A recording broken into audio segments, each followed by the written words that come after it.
May 1940. Picture this. The world is holding its breath. Everyone's expecting, well, a repeat performance, right?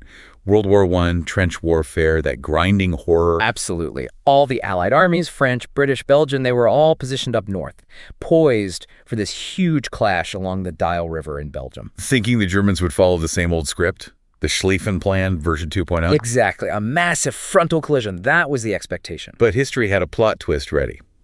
Instead of the slow grind, something terrifyingly new, something fast, was about to hit. This idea of Blitzkrieg, lightning war. And it wasn't unleashed where everyone was looking. No, it hit this one small, unexpected spot. Sedan. Yeah. A French town on the Meuse River. Precisely. So our deep dive today is all about the Battle of Sedan. An event that, it lasted barely 72 hours, maybe even less. Effectively, yeah. The decisive part was incredibly short. But it basically sealed the fate of France. Changed the entire course of World War II. We're going to look at the strategic blunders, the massive role of air power, something really new then, and just the sheer shocking speed of it all. It was stunning. Okay, let's unpack this. How on earth did the German military pull off in just 57 hours what the French high command thought was impossible? Well, that 57 hours, that's the absolute core of it. You have to see Sedan as the hinge, the critical pivot for the entire Battle of France. While the Allies were heading north into Belgium. Right. That was their Dial plan. They sent their best units there, expecting that 1914 replay. But the Germans, their plan, Fall Gelb, Case Yellow, it was different. Like Army Group A. Army Group A, the main punch. Yeah. A massive armored force driving straight through the Ardennes forest. The place the French thought was impassable for tanks. Impassable, that was the official thinking. And the target, right at Sedan. Cross the Meuse there, then wheel west. A sprint to the Channel coast. To cut off all those Allied troops in Belgium? Over 1 million soldiers, the best they had. It wasn't just about tanks, though. It was speed, air power, and exploiting this, well, fatal complacency in French thinking. Complacency. Wow. Let's dig into that. The Ardennes. French thinking here seems almost willfully blind when you look back. It really does. There's this deep-seated conviction, the forest, the rough terrain. They saw it as nature's own anti-tank ditch. Europe's best tank obstacle, I think Pétain called it. Marshal Pétain. That's the quote. The hero of Verdun himself. It wasn't just a casual thought, it was doctrine, baked into their planning. And they actually calculated transit times. Oh, yes. The French general staff figured any serious German attack through there would take, get this, 2 weeks just to reach the Meuse River. 2 weeks? Yeah, 5 to 9 days just to get through the forest itself. Their whole defensive setup where they put their troops, it all relied on this slow, predictable enemy advance. World War I speed. But wait, you mentioned war games. Didn't the French run exercises that, showed this was wrong? They did, and this is where it gets really interesting. In 1938, General Predicated ran exercises simulating exactly this scenario, a German armored push through the Ardennes towards Sedan. The French defenses in the simulation just collapsed completely. Predicated himself even estimated it would take the Germans about 60 hours to reach the Meuse. Which is incredibly close to the 57 hours it actually took. Nail on the head. But what did the high command do? They basically buried the results. Why? The official line was that publishing such a pessimistic result would damage morale. They chose comfortable doctrine over a very uncomfortable reality. So the German high command, the OKW, they knew this. They weren't just guessing. They weren't guessing. They understood this French mindset perfectly. They saw the vulnerability, the dismissal of Predicated's findings. They targeted Sedan quite deliberately. Okay, so the German plan relied on this belief, but also on Sedan itself being weak. Why was it so poorly defended? It wasn't part of the main Maginot Line, right? Exactly. The famous Maginot Line, all that concrete and steel, it stopped about 20 kilometers east of Sedan at La Ferté. This left what they called the Stenay Gap. And Sedan was in that gap. Right in it. It was only protected by an extended, much weaker, older section of fortifications along the Meuse, not the main line at all. And the troops holding it. Not exactly elite, I gather. Far from it. The sector fell to the French 55th Infantry Division, a Category B division. What does Category B mean, practically? It means reservists. Mostly older guys over 30. Their training was minimal, organization often chaotic, and morale wasn't great. They weren't considered frontline combat troops. And the training issue? It sounds like they were barely soldiers at that point. Well, they spent most of their time on construction, trying to finish the very fortifications they were supposed to defend, actual combat training. hugely neglected. I read one source mentioned an officer was actually arrested for ordering firing practice. It's true, because it supposedly interfered with the construction schedule. That tells you everything about the priorities. Building static defenses trumped learning how to actually fight. So even the defenses they were building weren't up to scratch. Not really. They rushed to build more bunkers, getting it up to about 103 by May 10th, but many were incomplete, lacking basic things like gun port shutters, even rear doors sometimes, just concrete shells. And mines. Critical for a river defense, surely. Absolutely critical, and almost non-existent. The entire Second Army covering that huge front got only 16,000 mines.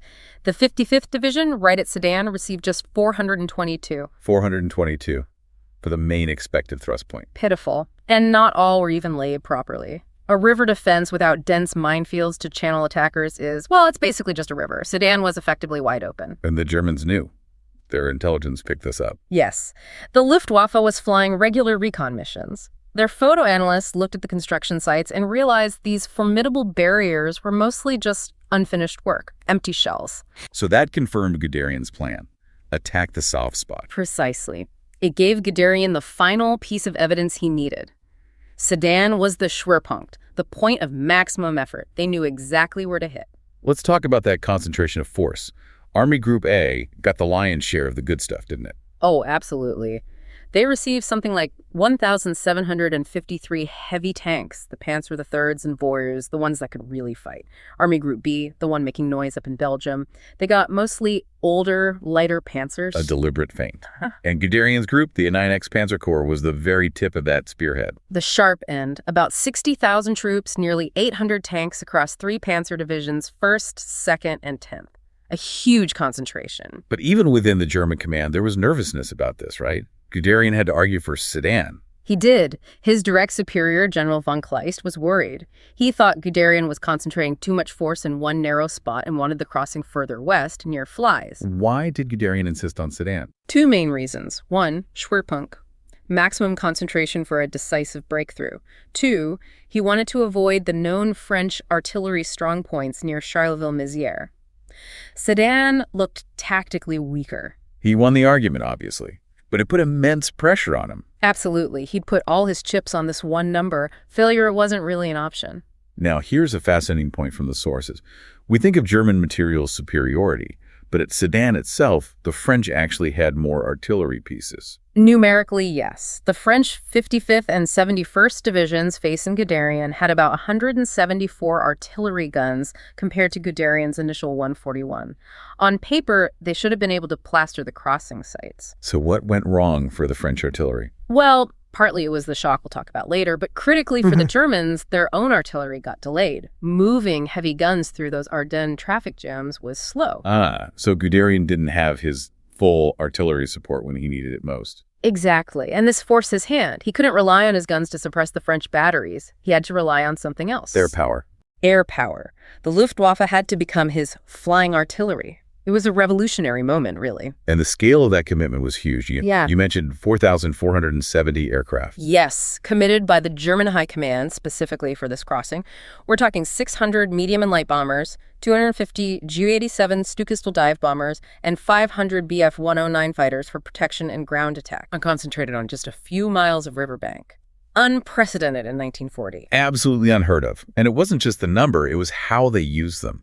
Guderian and his air liaison officer, Luerzer, rejected the idea of one single massive strike. They went for the rolling raid instead. Exactly. Smaller formations, but hitting constantly, relentlessly throughout the day, wave after wave.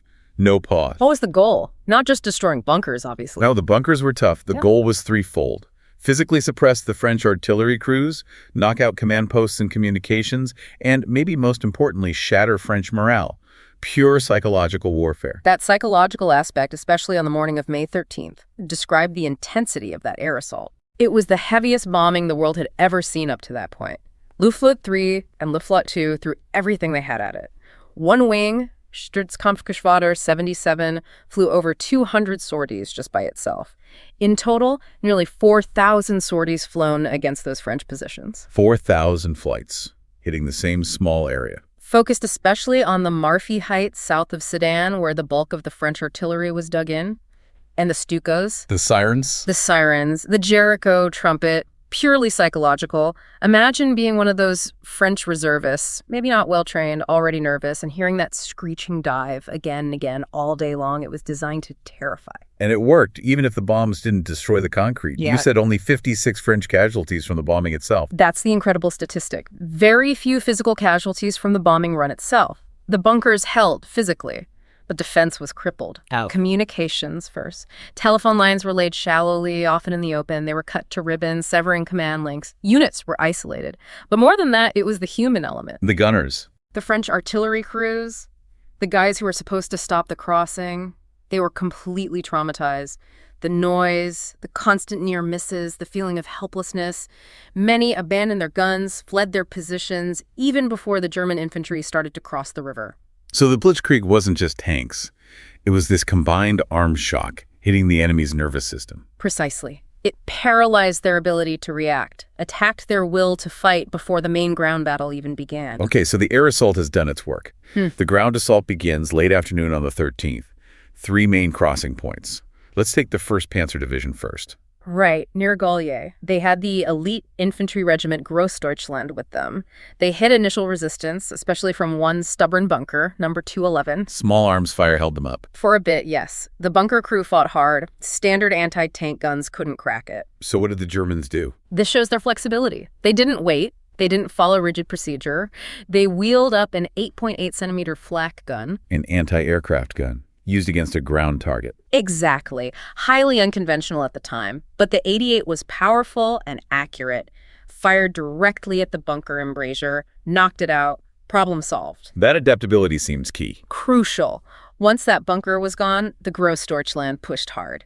They were 8 kilometers inland by 8 p.m. that evening. What about the 2nd Panzer Division at Donchery? They had a tougher time. They did. They were delayed by those traffic jams back in the Ardennes, so they arrived later, and they faced heavy fire from French casemates near Bellevue Castle. Their initial attempts to cross in rubber boats were costly. How did they break through? Teamwork, essentially. The 1st Panzer, having already crossed further east, was able to move along the riverbank and flank those Bellevue casemates, hitting them from the side and rear. That silenced the guns, allowing the 2nd Panzer Infantry to finally get across late in the evening. And the 10th Panzer at Wadelincourt. Their crossing almost failed completely. It nearly did. The remaining active French artillery really hammered their crossing attempt, destroyed 81 out of 96 rubber boats. It looked like a disaster. So what saved it for them? Pure bottom-up initiative. Auftragstaktik in action. A small 11-man engineer team led by a sergeant, a Feldwebel named Walter Rubarth. Just 11 guys. 11 men, acting completely on their own initiative, finding a less defended spot. They managed to sneak across and single-handedly breach 7 French bunkers using explosives and flamethrowers. Wow. That small action opened the door. It created the crucial foothold, allowed the rest of the 10th Panzer's infantry and engineers to follow. A huge success depending entirely on the initiative of one NCO and his small team. Incredible. Okay, so the Germans are across, bridgeheads established. The Allies must have realized the gravity of this immediately. Oh, they did.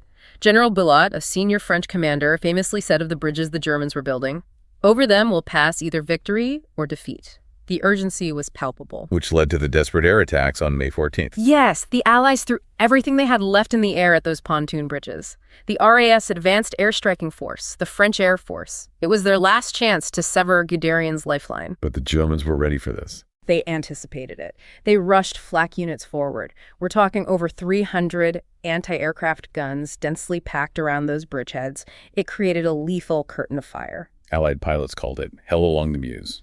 And the losses were catastrophic for them.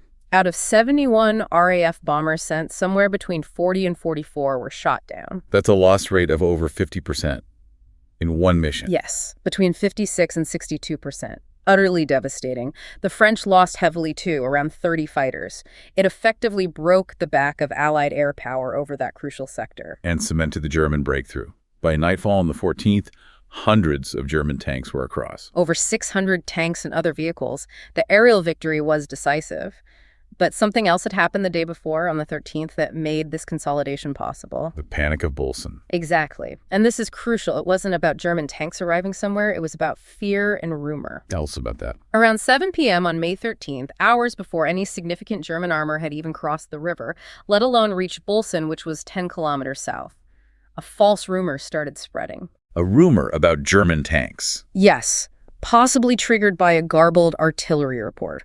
The word spread like wildfire. The Panzers are at Bolson. And the effect on the 55th Division, already shaken by the bombing. They broke completely. Units started abandoning their positions, their heavy weapons, everything. Critically, the artillery units, the ones supposed to form the second line of defense, joined the rout. So the defense in depth just vanished. Yeah. Based on a rumor. It evaporated, created a massive vacuum south of Sedan just as the Germans were establishing their bridgeheads. The sources mention Colonel Punzlet, the artillery commander for X-Corps, desperately trying to rally his men, failing, and later tragically taking his own life. It highlights that stark contrast in command styles, doesn't it? Absolutely. You have the French commanders, often far behind the lines, operating under this rigid, centralized methodological warfare doctrine, waiting for orders, dependent on fragile communications, slow, reactive. Versus the German Auftragstaktik. Mission command, empowering junior leaders like Feldwebel Rubarth or the flak crew using their 88 to make rapid decisions on the spot to achieve the objective. Speed, initiative, flexibility versus caution, centralization, and adherence to the plan, even when the plan was failing. It seems the Germans weren't just fighting the French army, they were fighting French doctrine. That's a very good way to put it. They exploited the weaknesses inherent in that doctrine. Even after the Germans crossed, there was this window, wasn't there? A period of vulnerability early on May 14th. There was a critical window of about 7 hours, roughly between 1:30 a.m. and 7:30 a.m. on the 14th. Guderian's infantry was across, but they were waiting for the engineers to finish the first heavy pontoon bridge to get the tanks over. So mostly lightly armed infantry holding the bridgehead. Exactly. Vulnerable. The sources agree. A determined French armored counterattack right then, hitting that bridgehead before the Panzers arrived in force, could have caused a major crisis for the Germans, maybe even thrown them back across the Meuse. But the French counterattack didn't come quickly enough. Tragically, no. General Lafontaine, commanding the French forces supposed to counterattack, hesitated. Doctrine required reconnaissance, confirmed orders, rallying scattered troops. He effectively lost 24 crucial hours. Tied up in procedure while the clock was ticking. Precisely. He only issued the actual attack orders around 5 a.m. on the 14th. By then, it was too late. German infantry had pushed out, established defenses, and the first Panzers were starting to cross. So when the French tanks finally did move towards Bolson, it became a race they were destined to lose. They arrived literally minutes after the first German tanks, mostly light Panzereyes and Tailles at that stage. and the French tanks themselves weren't suited for this kind of rapid action. Not at all. Tanks like the FCM-36 were designed for methodical infantry support. Slow, max speed, about 15 mph. They weren't built for high-speed maneuver warfare. The doctrine hobbled the equipment. But technically, some of the French tanks, like the Char B-1 Bis, were superior to the German ones at Bolson's, right? Oh, definitely. The Char B-1 was a beast. Its 60mm armor was basically immune to the German 37mm anti-tank guns at normal ranges. Shells just bounced off. So initial encounters favored the French. They did. Some German units took heavy losses initially. One Panzer company reported being reduced to just one operational tank after encountering Char B-1s. So how did the Germans turn it around at Bolson if their guns couldn't penetrate? Tactics, speed, and coordination. Critically, radios. German tanks had radios. French tanks largely didn't, relying on flags. The Germans could coordinate rapidly. So they swarmed the French tanks. They used their speed to maneuver around the slower French tanks, getting to their weaker rear armor, or aiming for vulnerable spots like the gap between the turret and chassis. Flexibility and combined arms tactics overcame the individual technical superiority of the French tanks. Bolson secured. Guderian faced a choice, didn't he? Consolidate or push west immediately. Yes, and his orders from high command were actually to halt and consolidate the bridgehead, wait for the infantry divisions to catch up. But Guderian was Guderian. He disobeyed orders. He interpreted them creatively, let's say. He knew speed was everything. He pushed west towards the Channel, leaving the 10th Panzer Division and the Grossdeutschland Regiment to hold the southern flank of the breakthrough. Which led to the Battle of Stone. Exactly. Stone was a village on crucial high ground overlooking the southern approaches to the Sedan bridgehead. Holding Stone was vital to prevent a major French counterattack, cutting off Guderian's advance. And the fighting there was incredibly fierce. Some of the fiercest fighting of the entire campaign. The village reportedly changed hands 17 times between May 15th and 17th. It became a horrific slugfest. This was where the French committed some of their best units. Yes, they threw in elite units, including battalions equipped with the powerful Char B-1 bis tanks. This was their main effort to crush the bridgehead's flank. And the story of Pierre Biot's tank comes from Stone. It does. Captain Pierre Biot, commanding a Char B-1 bis named Giray, his tank became legendary. It advanced into the village, reportedly took 140 hits from German anti-tank guns and tanks, none of which penetrated its main armor. 140 bits. And it kept fighting. It kept fighting. And Biot is credited with destroying 13 German tanks, 2 Panzer I and 11 Panzer IIIs, plus several anti-tank guns, all in one engagement. That's incredible individual performance. Shows the quality of the French equipment and crews when properly used. Absolutely. It proves the French weren't lacking in courage or capable machines. Biot's actions were heroic. But even that kind of heroism couldn't turn the tide at Stone. No. Because the French attacks, while fierce, were ultimately piecemeal. They weren't coordinated enough or sustained enough to decisively capture and hold the high ground. The Germans, particularly the Grossdeutschland infantry, fought tenaciously. Despite heavy losses. Very heavy. The Grossdeutschland lost around 570 men just in the fighting for Stone, but they held. By May 17th, Stone was firmly in German hands. And that really marked the end of serious French attempts to contain the Sedan breakout. Yes. The failure to retake Stone meant the southern flank of Guderian's corridor was secure. The window for a successful French counterattack had definitively closed. Guderian was now free to race towards the sea. So Sedan, the crossing, the breakthrough, it really did enable the entire operational success of Fall Gelb. Completely. It allowed the Germans to bypass the main Allied armies stuck in Belgium, just as planned. That rapid advance to the Channel coast was now possible. Creating that huge pocket, trapping how many Allied soldiers? Around 1.7 million. The best of the French army, the entire British expeditionary force, suddenly cut off, supply lines severed. The strategic situation had been utterly transformed in days. And the road to Paris was essentially open. Wide open. There was very little standing between Guderian's panzers and the French capital. Let's look at the human cost briefly for that critical period, say May 12th to 17th. For the French, estimates are around 5,000 killed, wounded, or captured just in the immediate Sedan sector. Plus, those heavy air losses, 167 aircraft over Sedan alone. German losses were similar in the intense fighting phase, maybe around 5,000 killed or wounded. But the subsequent breakout was less costly for the Germans. Much less. Once the bridgehead was secure and the counterattacks beaten off, the advance was so rapid that resistance often collapsed before serious fighting occurred. Many French soldiers were simply overrun and captured. It wasn't a battle of attrition, it was a battle of maneuver and collapse. So the historical consensus seems clear. Sedan was the decisive moment. Unquestionably. It sealed France's fate in 1940. It led directly to the Dunkirk evacuation, saving many Allied soldiers but losing vast amounts of equipment, and ultimately to the French surrender on June 22nd. It removed the Allies from mainland Western Europe for 4 years. And the core reason wasn't a lack of French tanks or soldiers, but a failure at the strategic and doctrinal level. Absolutely. Gamelin's focus on the north, the rigid adherence to the defensive methodological warfare, the inability to adapt or react quickly to the unexpected. Blitzkrieg didn't just defeat French divisions, it defeated the French military philosophy of the time. Marc Bloch's strange defeat. L'étrange défaite. A nation seemingly well-equipped defeated so rapidly it was a profound shock. And the name Sedan itself, already burdened by the defeat of 1870. Became doubly symbolic of national collapse in 1940.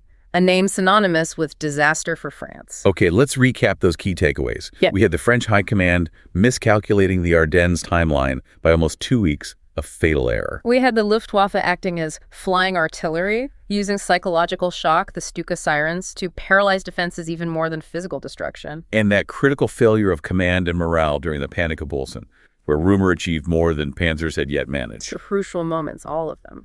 So what does this all mean? Looking back, Sedan feels like a turning point, a real revolution in how wars were fought. It absolutely was. It proved that speed, concentration of force, and tightly coordinated air-ground attacks could shatter static defenses and enemy morale almost instantly. Linear defense, waiting for the enemy, that was shown to be obsolete overnight. The age of cautious, methodical warfare ended right there on the banks of the Meuse. It did. But the deeper lesson perhaps is about assumptions. France had the means, but failed because its strategic conception, its doctrine, was flawed.